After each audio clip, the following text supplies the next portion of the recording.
په پیزار کې منځ کول یا جنازه کول د صحیح احادیثونو ثابت دي، بلکې یو حدیث کې راځي د نبی مهربان صلی الله علیه وسلم فرمایي خالف اليهود، تاسو مخالفت وکړئ د یهودو سره، هغوی په پیزار کې منځ نه کوي، تاسو په میزار کې منځ وکړئ.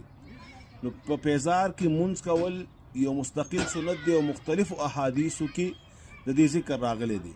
امام ابن قیم علیه رحمت نو چې تاسو کو چې په پیزار کې منځ کول جایز دي، هغه قسم په الله چې منځ کول پکې جایز دي. ای والله لفظ هغه استعمال کړي. نافو کې معتبر عالم دی امام شامی، هغه ورته مستحب ویلي دي. امام طحاوی هم د دې ذکر کړی دی او مستحب ورته ویلي دي، او هغه مزید لیکي که چېرته پیزار داسې وي چې هغې باندې ګندګي وغیره لګېدلې وي، نو هغه د ځمکې سره وسولئ، ځکه د هر شي د صفایي جدا جدا طریقه ده.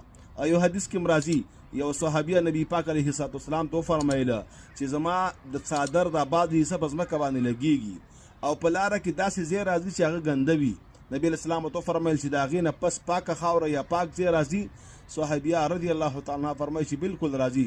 نبی اسلام فرمایل چې د پاکي ځای باندې کله اوسلیږي نو هغه د ناپاکۍ هغه اثرات ختمیږي. نو که چېرته ستا پیزار داسې وي چې ته ګنده ځای کې ګرځېدلی وي او د هغې نه پس په پاک ځای کې ګرځېدلی وي او تا پیزار سولولی وي، نو بیا ستا پیزار پاک دی، ستا پیزار سره جنازم کیږي او منځم کیږي.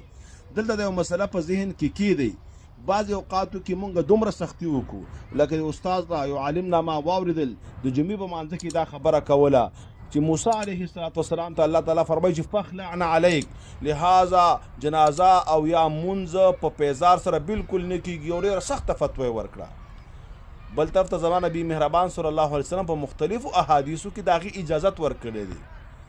د الله بنده مسلې ته سوچ کوه، نه ثابتولی شي چې نبی پاک علیه السلام ته نه یا منع کړې ده او یا نبی پاک علیه السلام نه دی کړي، بلکې صحیح احادیثو کې دې ذکر دی.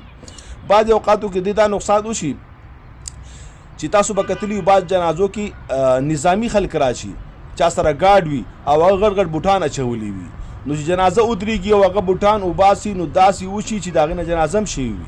بعضې اوقاتو کې داسې فتوا هغه اورېدلې وي چې هلکه پیزار سره مونځ نه کېږي، نو هغه وایي چې زه خو نظامي سره یم او ګاډ یم، د فلانکي سره راغلی یم، زه پیزار وباسم او بیا جنازه کومه، نو زما نه خو به بیا هغه چې کومه ډیپټي د هغه فوت شي.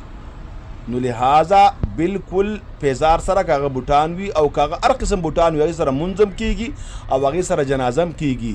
داسې موشي چې بعضې نظامي خلک وي هغه په بعضې دشتو کې ډیپټي کوي او هغه ته بوټان ویستل سخت وي، نو د دې بوټان ویستلو د وجې نه هغه نه منځ پاتې کېږي. نو دا فتوا ورکول څومره ظلم شو، هغه ته بالکل ستا منځ هم ورسره کېږي، نبي پاک علیه السلام کړی، صحابه کړی دی. نو د ډېرو خلکو نه ما وکتل د دې وجې نه جنازې پاتې شوي، ځکه هغوی غټ غټ بوټان وي، هغه ویستل هم 15 منټه غواړي، او الله دې رحم وکړي زموږ جنازې خو نن سبا په 2-3 منټو کې کېږي، نو هر څه دې نه بې ځایه کېږي. لہذا په پیزار کې بالکل منځ کېږي، په پیزار کې بالکل جنازه کېږي، که ګنده وي نو هغه دې پاک کړی شي او دې سولولی شي. پرونه ما دا یو مسله وکړه، دا ګیره تورول یا بل رنګ ورکوله. ډېر کسان داسې وي چې هغوی ډېر سخت وعید بیانوي، هغه یو حدیث د نبي پاک علیه السلام دی، چا چې ګیره توره کړه د جنت بوی په ته باندې حرام دی. دې مسلې باندې ځان پوه کول پکار دی. د انسان مختلف حالات وي، یو انسان زوړ دی نو بیا هغه ته رنګوله، بوډا دی رنګوله، نو دا جایز دی ځکه دا دوکه ده، لیکن کله چې دا ځوان دی نو دا عیب دی، عیب لرې کول پکار دي، خپل حقیقي شکل او صورت ښکاره کول پکار دي.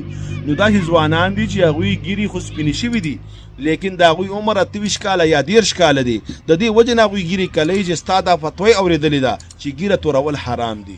د الله تعالی بنده دا عیب دی او په ځوانۍ کې دا لرې کول، په دې باندې مستقل یو درس مونږ کړی و. نو دقه شان دا پیزار هم دی، پیزار سره بالکل منځ کېږي، پیزار سره بالکل جنازه کېږي، او مختلفو علماو بیان تاسو